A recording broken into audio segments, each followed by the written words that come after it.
Nicolas Toudert. Qui remplace Benoît, à qui je dis au revoir. Désolé, j'avais oublié de vous dire au revoir, cher Benoît. À très bientôt. Bye bye, sweetie. Bonjour. Salut Nicolas. Bonjour, alors on démarre avec quoi? Allez, on commence avec il y a une bonne et une mauvaise nouvelle cette semaine. Par quoi est-ce que vous voulez que je commence? La mauvaise. La mauvaise, allez. Ça passera mieux. Accrochez-vous, soyez forts, Lara Fabian est de retour. Oh non. Et oui, après l'échec de son dernier album en 2009, elle nous revient avec un nouvel opus destiné au marché russe. Vous allez voir, c'est très très surprenant. Le marché russe, c'est un peu le pays où échouent toutes nos chanteuses ringardes. Hein. Il y a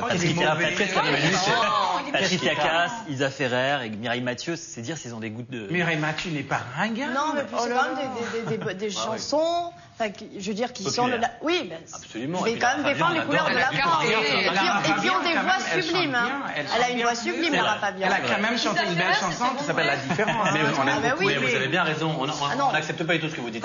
Alors si vous voulez, en tous les cas en 2011 elle nous revient relookée au top de la hype en mutante sexy dotée de super pouvoirs, vous n'allez pas la reconnaître, elle est un petit peu à mi-chemin entre Mylène Farmer dans sa période très dark et Lady Gaga sous champignons hallucinogènes. Je me suis procuré pour vous ce nouveau clip donc, qui est diffusé qu'en Russie, c'est du caviar, regardez. Voici un avant-goût de Mademoiselle Zivago, c'est un concept album illustré d'un film psychédélique. L'action se situe au 19e siècle, mais aussi pendant la Seconde Guerre mondiale, dans le présent et dans un futur lointain. Lara se prend même pour un vampire doté de super pouvoirs dans une séquence très inspirée de la saga Twilight. Blonde, brune, rousse, la chanteuse est en plein dilemme capillaire. On la découvre prisonnière d'un camp de concentration fasciste, en proie aux extraterrestres, catapultée à Paris sous l'occupation allemande et même menacée par des terroristes dans une salle de concert. Cascades, effets spéciaux, hémoglobine et scènes de cul à gogo, c'est une succession de 11 clips hallucinants reliés les uns aux autres par des thèmes transversaux, la vie, l'amour, la mort et l'instinct maternel. Qu'est-ce que tu as appris Oui, elle est en transe. Vous n'êtes pas artiste. Moi, j'aime beaucoup Lara. Ça fait un peu beaucoup quand même au scénario. Il manque plus que les dinosaures en 3D et Dark Vador et on a bouclé la boucle. Hein. Mais Lady Gaga aussi, c'est un peu too much dans ses clips. Où est la différence? Merci Moi, je trouve beaucoup. c'est très bien. Bah voilà. Je vois aucun problème. Je pense qu'il y avait un petit peu Ok, on va pas commencer à rester en quoi ça. Pas de problème. Quand on ne fait rien. Voilà. Allez, donc la bonne nouvelle, je vous l'avais promis, après avoir été séquestrés pendant plus de 6 mois, les bébés de Mariah Carey sont enfin libres. La star a accepté de dévoiler les visages de ses jumeaux et c'est la chaîne américaine ABC qui a eu le privilège de pénétrer dans la chambre de Moroccan et Monroe Carey. Regardez, c'est hallucinant. Moroccan et Monroe Carey. Regardez comme c'est joliment décoré dans la chambre, c'est tout mignon. Hein. Les jumeaux étaient sur leur 31 pour l'occasion, costume pour monsieur, très mal ajusté. La styliste a été virée depuis le tournage. Ah oui. Et puis un nœud dans les cheveux pour la demoiselle, collé sur la super glue. Mignon, mais pourquoi est-ce que les people donnent toujours des prénoms grotesques aux enfants? J'aimerais bien comprendre. Regardez, ils sont même obligés de se taper les berceuses de maman. Vous allez voir.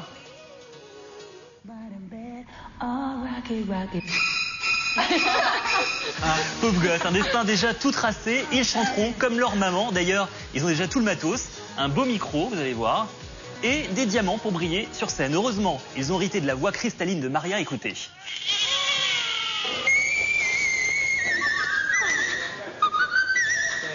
Voilà. Ils sont mignons. Ils sont quand même. mignons Ils ont été comme payés tout. combien à votre avis pour ça? Ils sont déjà millionnaires les gamins quand Ah même. oui, je pense qu'ils ont un compte en banque bien garni. Franchement, bah écoutez, C'est tout. normal, c'est Diane Sawyer aussi. Tout le monde livre à Diane Sawyer. Moi, je trouve Mais qu'est-ce ça que vous arrivez? Vous défendez très, tout le monde en très ce bien. moment. Hein?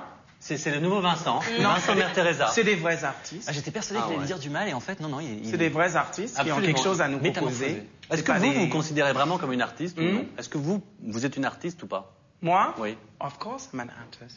Non, c'était pour savoir, c'était pas un jugement, bien Voilà. sûr. C'était justement pour savoir. Alors l'avenir, on a bien compris, pour vous, c'est du cinéma. Dès que vous avez terminé On va avec... essayer. Parce qu'il avec faut du l'élection. travail et du talent quand même. Hein. C'est bien beau de dire... Vous allez vous inscrire dans une école de théâtre? Bien sûr. Mais j'avais déjà pris un petit peu des cours, j'ai déjà eu des expériences et... Tous les mecs vont fait, s'inscrire dans le cours de théâtre. Tous les mecs. Donc on a bien compris, le théâtre Peut-être et des le, filles aussi. et le cinéma. Peut-être aussi. Peut-être aussi. Et pour vous, on l'a vu, c'est Running in In Hills. Hills. Tous les samedis soirs à 19h35. Et la folle route dès 2012 sur Énergie 12 avec notre amie Magloire, Un grand merci. que vous embrassez. Effectivement. Et qu'on embrasse très fort, Magloire. Merci beaucoup à tous les deux. Merci, Merci à chère vous. Anne, merci Nicolas, merci Jenny, merci à Benoît qui est parti. Et c'est donc maintenant le moment que vous attendez tous.